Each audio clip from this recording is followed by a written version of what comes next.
ihangiro rya CIFR nuko tuba abakenyezi babona iyo bariko baraja kandi bakuye amaboko mu mpuzu twisunze icivugo cy'umukuru w'igihugu nyenicubahiro General Evariste Ndayishimiye turi kumwe twese birashoboka tugiye kwigisha nk'abakenyezi babona iyo bariko baraja kugira ngo dufashanye ingene tutoba basinda bibazwa mu guterera mu iterambere ry'igihugu cyacu kandi Imana izobidushoboza.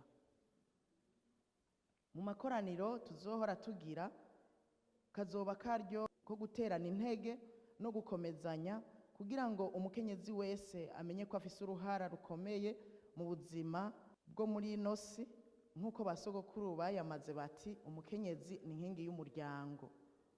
Kira noneho icivugo cyacu kirabitomora neza ko umukenyezi wese abona iyo ariko araja abwirizwa guhaguruka agashira ubwoba agakora nk'uko inkomezi ziwe zingana. Kubw'ivyo nagira ntera kamo abakenyezi b'imboneza babona iyo bariko baraja aho bari hose ngo twese twitegurire ikoraniro rigira gatatu rizoba mu kwezi kwa Gitugutu kuva ku igenekerezo rya 22 gushika ku 24 Gitugutu muri uyu mwaka turimwo. CIFR yifuza gushigikira imigambi ya leta y'u Burundi mu kwegera abakenyezi kugira ngo tubagirisha amahiganwa mu buryo bwo gutegura imvyino n'indirimbo ziteza imbere akaranga k'igihugu cyacu cy'u Burundi.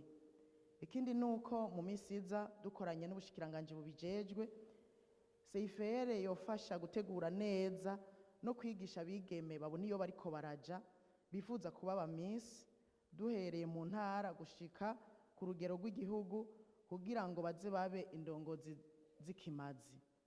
Tuboneyeho no gutera kamo abakenyezi b'abarundikazi n'abanyamahanga b'indongozi mu mico itandukanye bavyiyumvamwo kwinjira muri CIFR kuko babiri barutumwe.